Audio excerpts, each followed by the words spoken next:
Hello and welcome, this is Dr. K. So you have your datum reference frame all figured out. So now what do we do? How do we deal with location and orientation?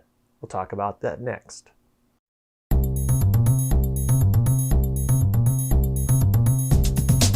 All right, so you have your datum reference frame worked out. And so here you'll see a drawing that has just some dimensions on them. We showed basic dimensions with rectangles on them. And we have our features of size that we're going to work with. In this particular case, it's pretty straightforward. I have built an example of the part that goes alongside the drawing sheet there. And we can see we have our A datum reference feature, our B and our C datum reference feature. That locks down our datum reference frame.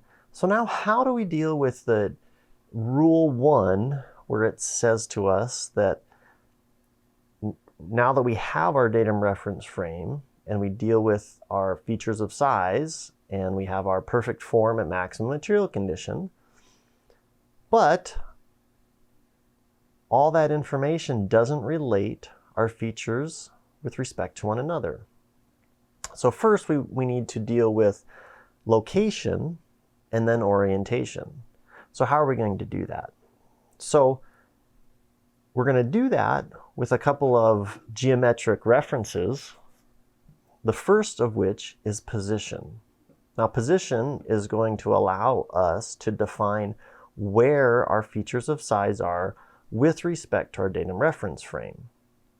Now the key is, and why we started off earlier talking about features of sizes, is that position is going to be used on features of size. So we need to be able to identify those features of size so that we can use position.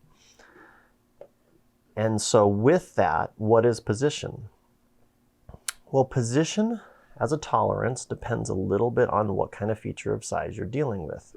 Here, our example is going to be a cylinder is our feature of size. And so since that is our reference, is a cylinder, our position tolerance is going to be a cylinder as well. And that cylinder, by definition, is going to be round. So we're going to be dealing with a diameter as our position tolerance. And the value of that is what we are going to define. And so I have a couple of just a little simple tubes here to give me an example of position. So what are we constraining? When we deal with circular features, what we are constraining is where the center axis of this cylinder lies. So I have a little mark here kind of giving me an indication of where that center axis is. This, as a tolerance, I'm going to change it up here. So our white guy here is this gray bottom. Our position tolerance is going to say perfectly measured from our datum reference, the axis of this feature, here's our feature here, here's the axis that goes through the center, right? I'll try to draw a line on that so you can see there's an axis that goes through that center, has to fit inside this cylinder, right? So if this cylinder, you have to imagine that this cylinder is set down here, and that axis has to be inside the diameter of this tube. That is our position tolerance. And so what you can see right away is what we get on a feature like this is we get a little bit of position tolerance. That's our primary tolerance that we're dealing with. But also, interestingly enough, if you imagine as this tilts, the axis is going to tilt, right? We're going to show that. I have some other examples here. That axis is going to tilt, but that axis still needs to stay inside our tolerance. So if this happened to be our tolerance, then we can only have a little bit of tilt. If this was our tolerance, we could have a lot of tilt, but we still need to stay inside there. So our position can vary long as that axis stays inside our tolerance. And our orientation can tilt as well. Now, orientation as part of the position tolerance is just kind of a secondary constraint, but it does give you orientation constraint. So what's that look like? This is kind of perfect parts. What's that look like if your part isn't perfect? And so something to recognize is that we still have rule 1 that applies to this part. So here's our example here. This happens to be at maximum material condition. This one now happens to be at least material condition. So we still have rule 1, right? So this is our representation of our perfect form at maximum material. Our part still has to fit inside there, and you can see that it does. But what we want to remember for position in the case of this sort of feature of size is that the axis that we're dealing with is the axis created by this outer boundary. It's not actually the curve of the part here. It's not the axis that we're going to be dealing with. It's the axis created by this perfect form at maximum material condition. And so if a part like this, you can see we are perpendicular to our datum. We could easily figure out where this axis sits. Let's see, I'll try to keep this like that. I'll draw in an axis here. And we can determine whether or not that axis is within the position tolerance. And again, as we look at parts, we could have a part that gets messed up, is off by orientation. So here's that same feature, at least material condition, but it's been created just at a slight angle. So now you could ask yourself the question, okay, does that axis fit inside there? If it does, the part's good. If it doesn't, the part isn't good, right? So a tolerance frame like this, you might say, nope, that doesn't work.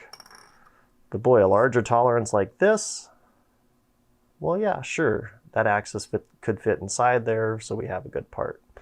And so it really depends on how you define that. How's this look on a drawing sheet?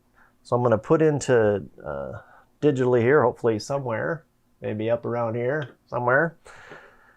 We're going to use a position geometric tolerance, and that looks like this. That's the symbol. And then we're going to attach that to what's called a reference frame. And so we're going to add to that the diameter symbol. In the case here, again, we're dealing with tolerances that are diameters because we're dealing with features of size that are cylinders. We're going to put the value, whatever you deem is how far off it can be. And then we're going to place the datum reference frame, right? We're going to have our primary datum, our secondary datum, and our tertiary datum. That's our ABC. So what if your feature of size isn't a cylinder? What other features of size can we deal with? Well, we can certainly deal with features of size